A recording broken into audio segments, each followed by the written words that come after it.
Hi, everybody. It's Michelle Thompson, and today we're going to talk about finding that purpose and why you can't find your purpose or why you're not living your purpose and all of those things above. So, what we're going to do here is we're going to chat about those specific things: finding your purpose, why you can't find your purpose. Why is everything going wrong? Why is it that everybody else is the problem? And, if it wasn't for these people, I'd be able to do it. If it wasn't for my bad luck, these things would happen.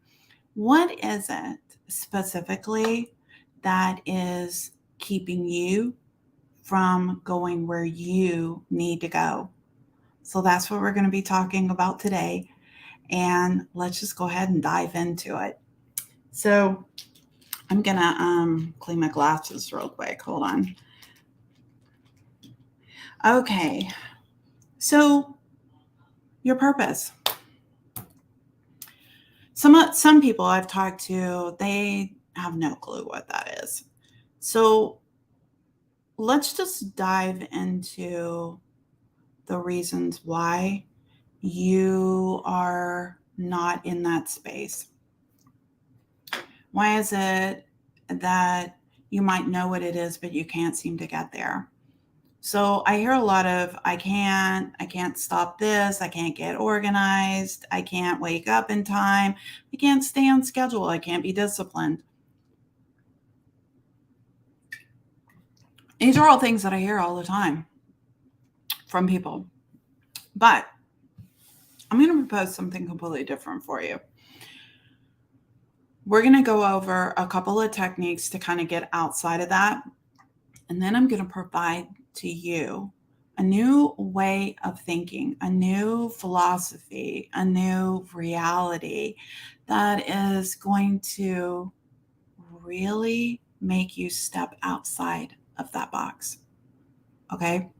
So, are you ready for that? So, the first thing we're going to do is we're going to talk about the word I can't. Okay? I can't is just an excuse. And I really highly suggest that you stop using the word. So, what we're going to do is I want you to really feel what the words and how they disempower you or how they empower you. So, let's talk about the word I can't. So, what I want you to do right now is I want you to literally just say the words I can't.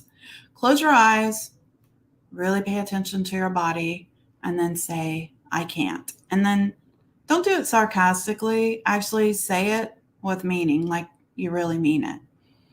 I can't. I can't. What does it feel like? What does it feel like to you when you say those words? Well, typically, what I hear from most people is that it feels like disempowering. It feels blocked. It feels like no hope. It feels as though you can't get anywhere. To me, it's like somebody dropped a cage over you and there's no way out. So that's what that word does for you. Literally puts you in a position where nothing can happen because you're really shutting those doors. You're dropping a cage over yourself and you're keeping yourself from moving forward. So now the next thing I want you to do is I want you to close your eyes and we're going to change the words, okay? Remember, pay attention to your body. Tell me what it feels like. Say, I choose. I choose. Now, when you do that, it's almost like, the words that come up are typically possibility, hope, um, empowering because you have a choice. So when you're choosing the words, I can't, what you're doing is you're putting a cage over yourself. So let's go to the next exercise. So let's go back to the words I can't. And I want you to complete the sentence, actually. Okay. I want you to actually say, I can't blah, blah, blah. Get disciplined, lose weight, leave my husband that abuses me, discipline my children, can't get them to, put their clothes in the hamper, whatever it is that you feel like you can't do. Can't get my business moving. I can't seem to be nice to my husband, can't be nice to my wife. Can't stop yelling. I can't control my anger. I can't stop the negative thoughts in my head. Whatever it is that you are doing, I want you to say the complete sentence. Okay? Just go ahead and say it and feel the word I can't. And remember, when you're doing that, you're feeling that cage drop over you. Okay? Now, the next thing I want you to do this time is I want you to say, I choose. Now you're going to say, I choose, and then finish the sentence. Like you're going to say, I choose not to discipline my children. I choose not to, help them with their homework. Or I choose not to be nice to my husband. I choose not to have sex with my husband. I choose to be mean to my wife. I choose to be an angry person. I choose not to be disciplined. Whatever it is that you were feeling that you can't do, I want you to change the words and say, I choose. Okay. So while you're doing this, I want you to feel the difference.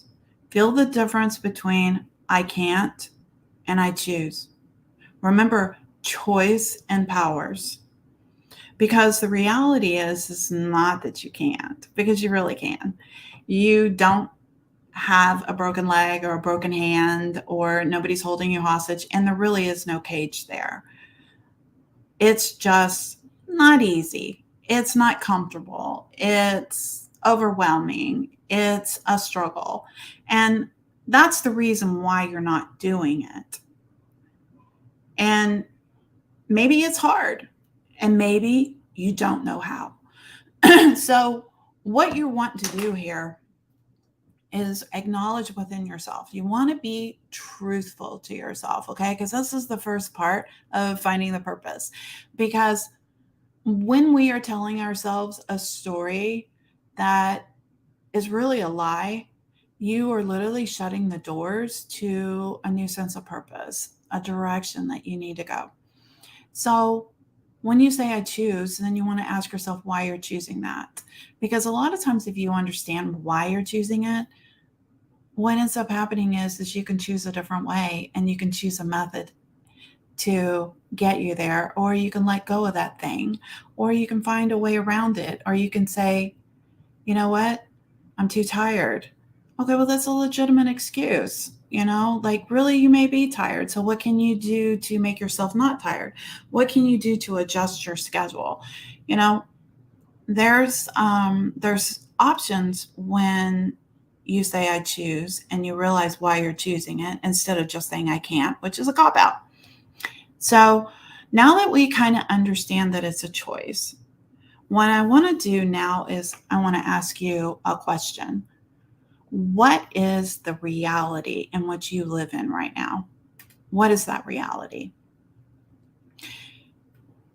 And I really want you to think about that. And while you're thinking about what is your reality that you're living in right now, I also want you to think about what is, or who are you? What is the reality you live in, and who are you?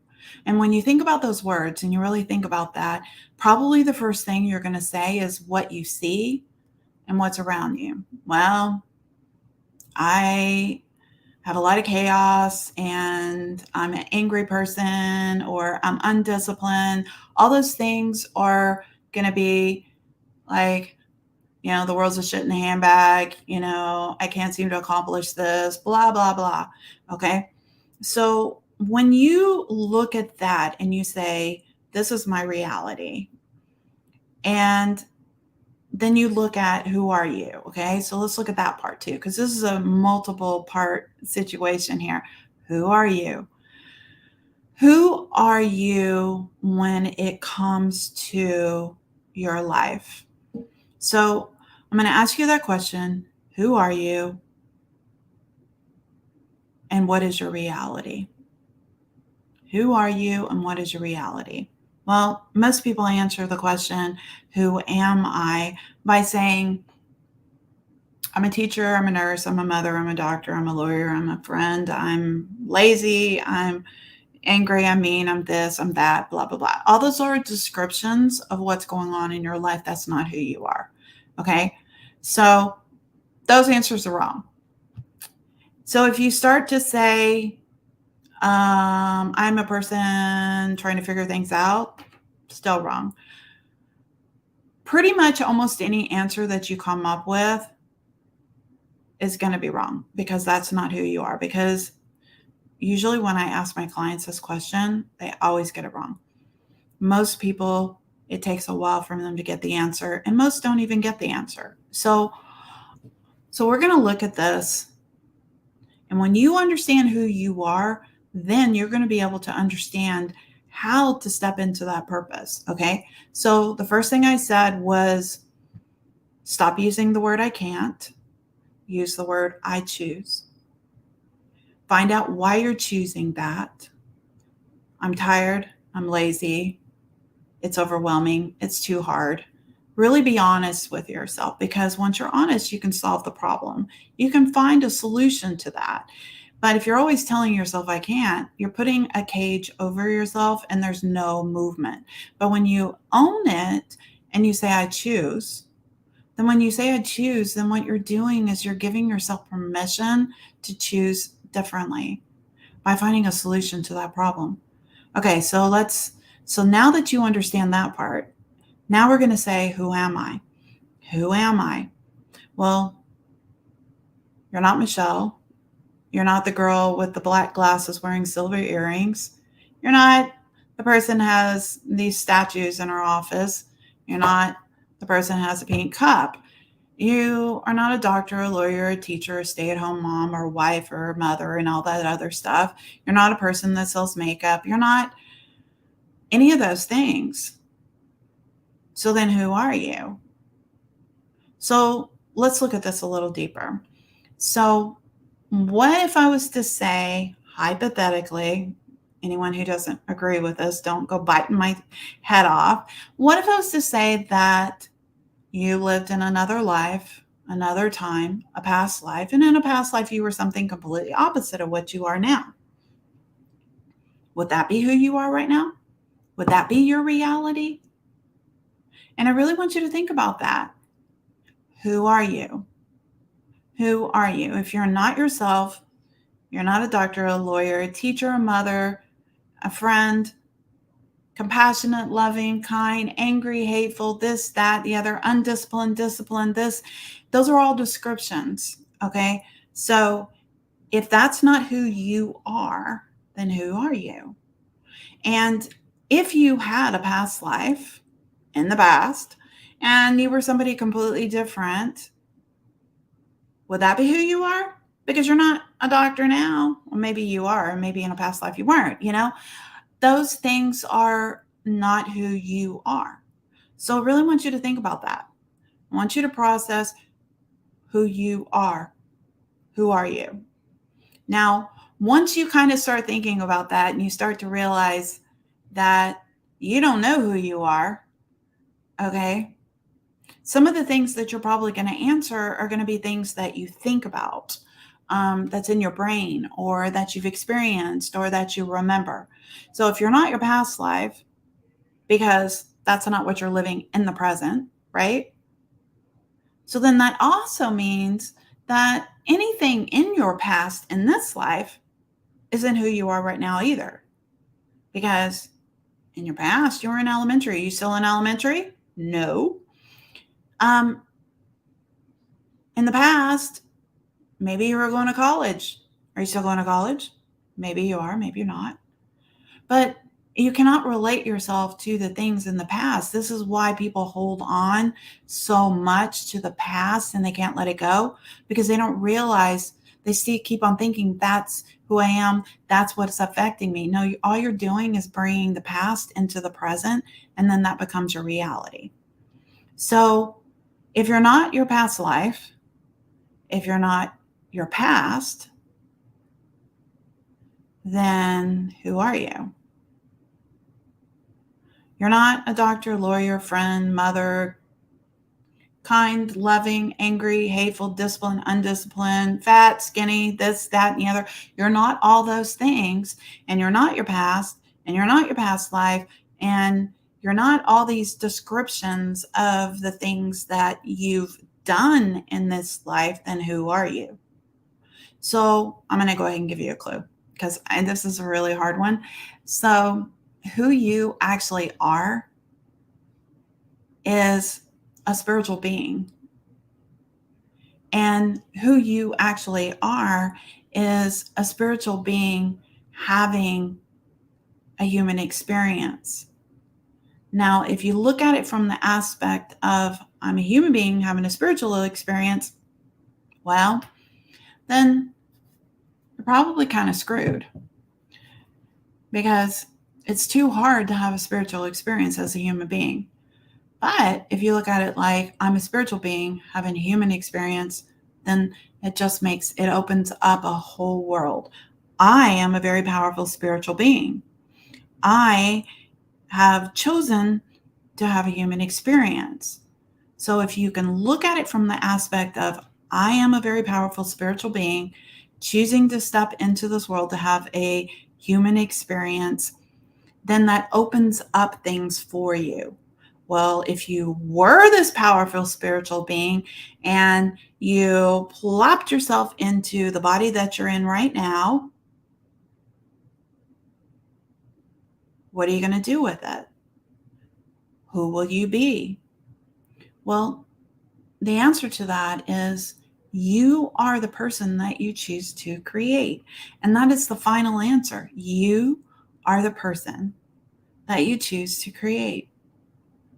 And all the I can'ts are just excuses because it's too hard.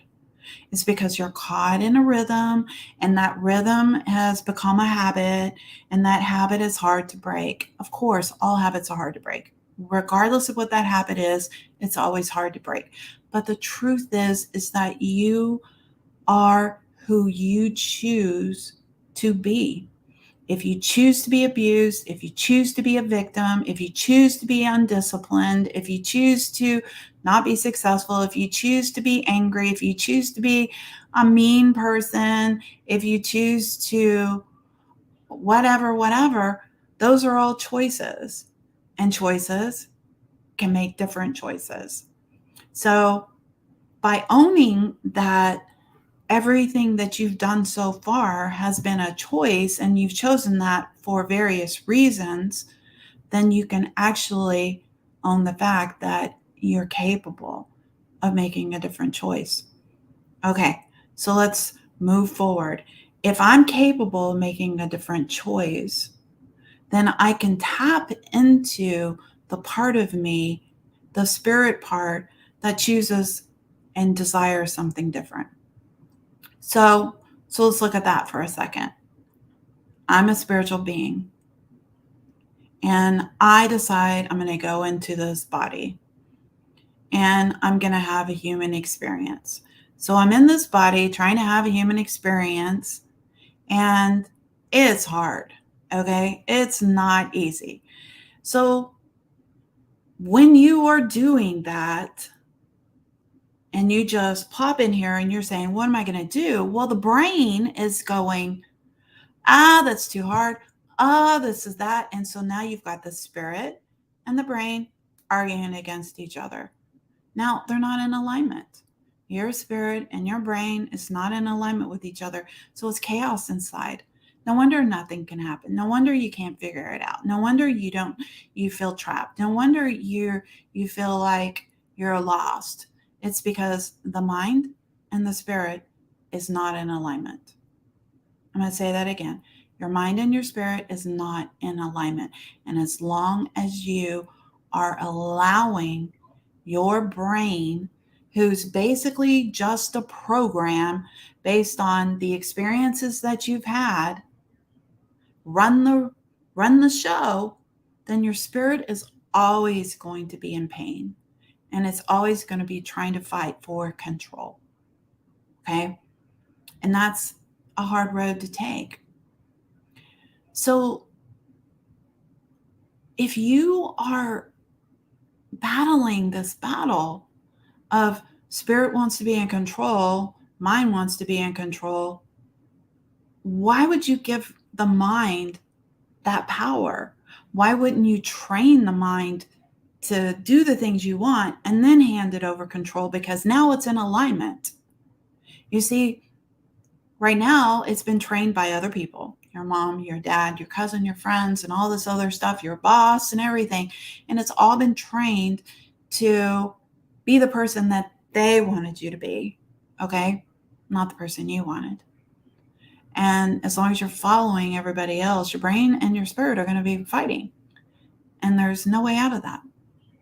But if you decide that you're going to allow your spirit to take control, which means follow your desires, follow your heart's desires. What is that? What is your true internal spirit saying, I want to do? And if you can follow that, you can find that sense of purpose. What does your spirit really want? Now, once you decide that it wants this, you're going to hear your brain go, yeah, but, yeah, but, yeah, but, yeah, but. So you need to resolve those things within yourself, because that spirit, if it's not driving the boat, you're leaving the brain to drive the boat. Okay. So you're like, yeah, Michelle, but you don't understand. I was abused by my father. I was abused by my mother. I was abused by my boss. I was abused by my husband. I was sexually abused. I was this, I was that, blah, blah, blah, blah, blah. I have terrible kids. I have this. My boss hates me. I'm unemployed. I got laid off. I can't seem to get a job. I tried this business. Nobody will listen to me. Nobody buys anything from me. Everybody's, all this stuff. And as long as you're doing that and you're doing the yeah, buts, you're still allowing the brain to be in control, because that's what the brain is going to do, because it knows what it knows. That's it. But what about the things that the brain doesn't know? It's really interesting, because I was talking to one of my clients today and I asked him, what is your reality? What is your reality? And he paints this reality for me and he tells me, and I said, well, that's interesting, because my reality is different. And he goes, how so? And I said, my reality is that when I see people that are in that space, like a homeless person, a person that's unemployed, or a person that's in the space, there's 3 words that come up. Okay. One is definitely, I respect that person. I admire. So admiration. The second thought that comes in is compassion. And then the third thought that comes in is acceptance. And you're going to ask me, like, why? Well, because that soul chose a harder route, whether it knew that it could do it or not, whether it could fight the battle of the mind, whether it could be strong enough to be able to program your mind to work for you. Was it the seeking for its own truth, or the seeking to find the answers on how to get my mind to do what I wanted to do? I admire the person that had enough strength to go into a hard life, okay, so that it could learn, so it could develop, so it could be. I admire that person. I also have compassion for that person, because it's fucking hard, okay? And so I have a lot of compassion for the people that have chose that life. And then I have acceptance. Acceptance because ultimately it's their choice. They can choose to keep on saying I can't, and they can choose to stay on that path, and they can choose not to fix it or correct it or create something different. And so I just accept it. So I'm always saying, I admire you. I have compassion for you, and I accept you. Now, the people that come see me are the ones that say, I'm ready for a change and I don't know how. And that's okay. And that's beautiful, because I do know how. And this is part of the reason why I do these videos, is because I'm trying to show you how. Okay. And, it takes months to go through this. So, It's not like in one video you're going to learn everything, okay? But at least you have that spark of understanding. At least you know that you're not entrapped in your brain. Your brain is just an organic computer that was programmed to behave and think and do a certain things rhythmically, a certain way, all the time. That's it. And anything that can be trained or programmed can be retrained and reprogrammed. So that requires you to choose to be consistent and know it's going to be hard. Okay. And when you start to go that direction and you realize, I'm going to let my spirit drive, even though it's hard. And when you choose that, then suddenly your spirit opens up this door to possibilities, and that purpose, that sense of purpose, and that need, and that want, and that drive to go there, to do this thing, to live out your purpose becomes stronger. And nothing stops you. Like nothing's going to stop me. I'm not stopping just because there's challenges. I find a way around the challenges. Okay. So I hope that you enjoyed this. And if you have any questions, please post them. And I'd be very willing to either do a video based on your questions, or I'd be willing to, chat with you a little bit. Remember, I always do free consultations. So you can always reach out to me, get a free consultation. I will talk to you soon. I hope you enjoyed this. And again, if you have any questions, please post them. Have a wonderful day.